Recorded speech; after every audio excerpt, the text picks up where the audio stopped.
প্রিয় দর্শক, আসসালামু আলাইকুম। আমরা এখন আছি কুয়ালালামপুর আন্তর্জাতিক বিমানবন্দরে। কুয়ালালামপুর আন্তর্জাতিক বিমানবন্দর মালয়েশিয়ার প্রধান আন্তর্জাতিক বিমানবন্দর এবং দক্ষিণ-পূর্ব এশিয়ার অন্যতম একটি বিমানবন্দর। আমরা ব্যাংককের ডন মুয়েং এয়ারপোর্ট থেকে প্রায় 2.5 ঘন্টা জার্নির পরে মালয়েশিয়াতে এসে পৌঁছেছি। মালয়েশিয়া ইমিগ্রেশন আদার্স ফর্মালিটি শেষ করে আমরা এখন যাচ্ছি সামনের দিকে। আর বিমানবন্দরটি এত বড়, আমরা আসলে এখন সামনের দিকে এক্সিটের দিকে যাচ্ছি। তো এটা তো আসলে বিশাল এয়ারপোর্ট, এই জন্যে আমাদের অনেক টাইম লেগেছে। কুয়ালালামপুর এয়ারপোর্টের আমার চ্যানেলে অনেকগুলো ভিডিও আছে, চাইলে দেখে নিতে পারেন। মানে আমি প্লেন থেকে নামা থেকে শুরু করে একদম এক্সিট পর্যন্ত অনেকগুলো ভিডিও আছে, কিন্তু এটা এত বিশাল, কয়েক কিলোমিটার জুড়ে হাঁটতে হয়। আর কুয়ালালামপুর থেকে প্রায় 45 কিলোমিটার দক্ষিণে এই এয়ারপোর্টটা। কুয়ালালামপুর আন্তর্জাতিক বিমানবন্দর মালয়েশিয়ার বৃহত্তম এবং সবচেয়ে ব্যস্ততম বিমানবন্দর এটা। তো মাঝখানে এত সুন্দর বিমানবন্দরে আমরা একটু ছবি তুলে নিচ্ছি, কারণ কিছুক্ষণের মধ্যে আমরা বের হয়ে যাব। আর এই জায়গাটা একটু ফাঁকা ফাঁকাও আছে, এই জন্য একটু ছবি তুলে নিচ্ছিলাম আমরা। এই জন্য এখানে একটু দাঁড়িয়ে আছি। আমাদের ফ্লাইট ছিল রাত 8টার দিকে, আর এখানে পৌঁছাতে প্রায় 10:30টার মতো বেজে গিয়েছে। ইমিগ্রেশন, লাগেজ কালেক্ট এগুলো করতে করতে প্রায় আমাদের বেজে গিয়েছে 12টার মতো। তো এখন আমরা আস্তে আস্তে যাবো। আমাদের আগে থেকে হোটেল বুকিং করা আছে কেএলসির কাছেই, তো এই জন্য হোটেল বুকিং নিয়ে খুব একটা ঝামেলা নাই। এখন ট্যাক্সি নিব, তারপর যাবো। তো আমাদের হোটেলে যেতেও আমাদের টাইম লাগবে মেবি 1-1.5 ঘন্টা। তার মানে পৌঁছতে প্রায় 1:30-2টা বেজে যাবে। আমরা এখন চেষ্টা করবো গ্র্যাবে কোনো একটা ট্যাক্সি বুকিং করার জন্যে। এখন ট্যাক্সি পাওয়া খুবই টাফ, চেষ্টা করবো গ্র্যাবেই করার জন্যে। তো যাদের ফ্লাইট পরে এরা সবাই বসে আছে, বা কারো গাড়ি আসতে একটু দেরি হবে, এই জন্য অনেকে ওয়েট করছে। তো আমরাও আর ওয়েট করলাম না, কারণ আমাদের পৌঁছাতে অনেক লেট হয়ে যাবে, এই জন্য আমরাও হাঁটা শুরু করলাম। কিন্তু এটা এত বড়, আরও কতক্ষণ হাঁটা লাগবে কোনো ঠিক নেই। অসম্ভব বড় একটা এয়ারপোর্ট এটা। আমরা মালয়েশিয়াতে থাকবো 5 দিনের মতো, তারপর যাবো সিঙ্গাপুর। এই 5 দিনে চেষ্টা করবো মালয়েশিয়া কোথাও ঘোরা যায়। টুইন টাওয়ারও তো যাবোই, এছাড়া এখানে একটা বোটানিক্যাল গার্ডেন আছে, ওখানে যাব। ইয়াংটিং হাইল্যান্ডেও যাব। তারপর দেখি আর কোথায় যাওয়া যায়। তোমার মালয়েশিয়াতে খাবার দাবারের খুব একটা প্রবলেম হবে না, কারণ সব কিছুই হালাল টাইপের খাবার।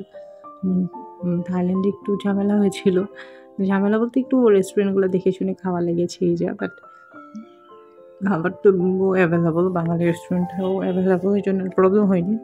তবে সিঙ্গাপুরে গেলে একটু প্রবলেম হয় খাবার নিয়ে, কারণ বাংলা হোটেল পাওয়া একটু টাফ। তবে আপনি যদি মোস্তফা সেন্টারের কাছাকাছি থাকেন, তাহলে আবার বাঙালি খাবারের খুব একটা প্রবলেম হয় না। যাকে আমরা তো যাচ্ছি, আমাদের তো এয়ারপোর্টটা শেষ হচ্ছে না, বিশাল এয়ারপোর্ট। তো এই পাশে যারা হুইল চেয়ারে করে যায়, তারাও এখানে হুইল চেয়ার আছে, বা ট্রলি যদি লাগে তাও এখান থেকে নিতে পারে। এরা হচ্ছে সব এয়ার হোস্টেস। এটা মেবি মালয়েশিয়ান কোনো এয়ার হোস্টেসের ড্রেস। এটা মালয়েশিয়ান ড্রেস। মালয়েশিয়ান ড্রেসগুলো অনেক সুন্দর। তবে মালয়েশিয়ার অনেকে হিজাবও পরে, কিন্তু এয়ার হোস্টেসগুলো দেখলাম সেই খোলামেলা ড্রেস।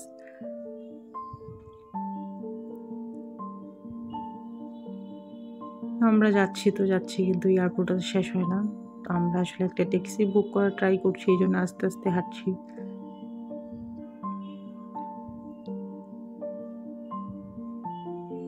অনেকক্ষণ ধরে, মানে 15-20 মিনিট ধরে হাঁটছি আমরা এক্সিটে যে গেট আছে ওইটাতে যাওয়ার জন্যে। ওদেরকে বলে পিন্টু গেট, আর মানে বের হওয়া, আর গেটকে বলে পিন্টু। আমরা বলি না দরজা গেট, মালয়েশিয়ান ভাষায় হচ্ছে পিন্টু। কিছুক্ষণ পরে হচ্ছে পিন্টু 1, পিন্টু 2 এরকম।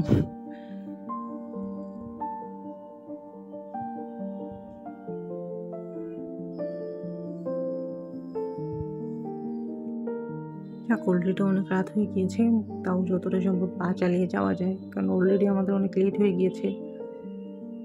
তবে কিছুটা এক্সাইটমেন্ট কাজ করছে নিজের চোখে। কিছুক্ষণের মধ্যে আমরা টুইন টাওয়ার দেখতে পাবো, কারণ একদমই পেট্রোনাস টুইন টাওয়ারের কাছে আমাদের হোটেল। এই জন্যে আমরা যখন নামবো তখনই দেখতে পারবো। আমাদের যে রুম আছে, রুমের জানালা দিয়েও দেখা যাবে পেট্রোনাস টুইন টাওয়ার। এই জন্যে ভালোই লাগছে। তবে বারান্দা দিয়ে একটা আছে না কেএল টাওয়ার, যেটা সেটাও দেখা যাবে আমাদের বারান্দা দিয়ে। আর আমাদের যে হোটেলটা ছিল ওর পিছনেই বাঙালি অনেকগুলো রেস্টুরেন্ট আছে, ওই জন্য গিয়ে প্রথমে চেষ্টা করবো খেয়ে নেওয়ার জন্যে।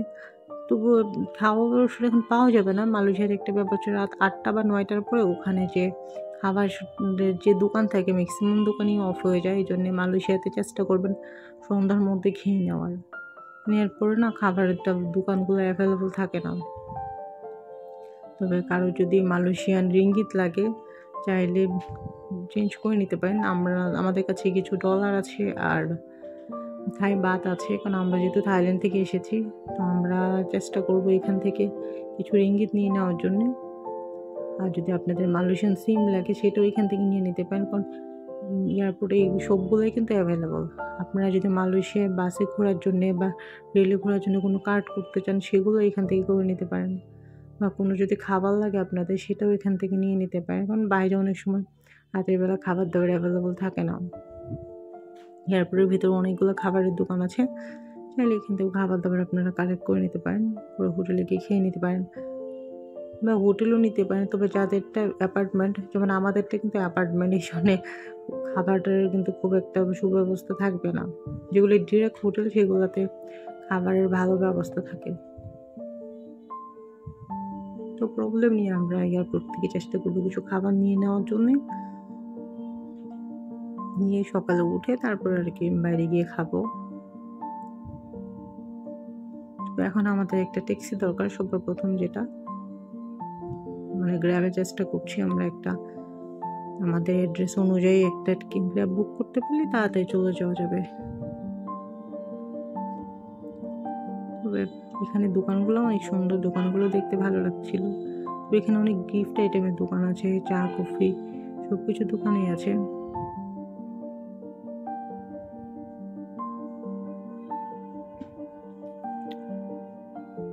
প্রচুর দোকান, মানে এত বড়, আমি হাঁটছি শেষ আর হচ্ছে না।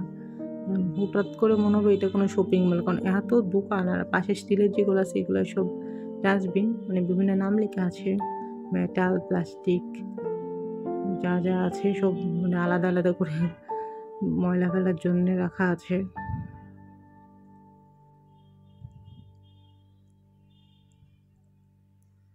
বিশাল বড়, মানে আমাদের কাছে মনে হচ্ছিল এই বোধ এক্সিট, কিন্তু যত দূর যাচ্ছি আমাদের আর রাস্তা শেষ হচ্ছে না। বিশাল বড়। আমরা আসলে একটা মানি এক্সচেঞ্জের কোনো একটা দোকান খুঁজছি, এখান থেকে এক্সচেঞ্জ হাউস থেকে চেঞ্জ করা যাবে। আমাদের একটা সিমও লাগবে, একটা না আমাদের 2টা সিম লাগবে।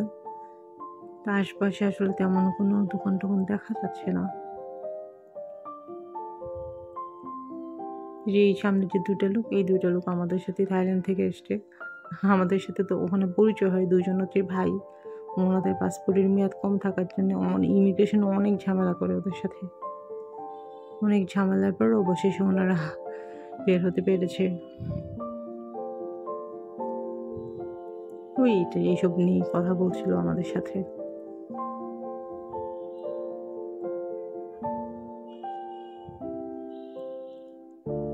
তো ভিডিওটা দেখতে থাকুন, কিছুক্ষণের মধ্যে আমরা বের হবো।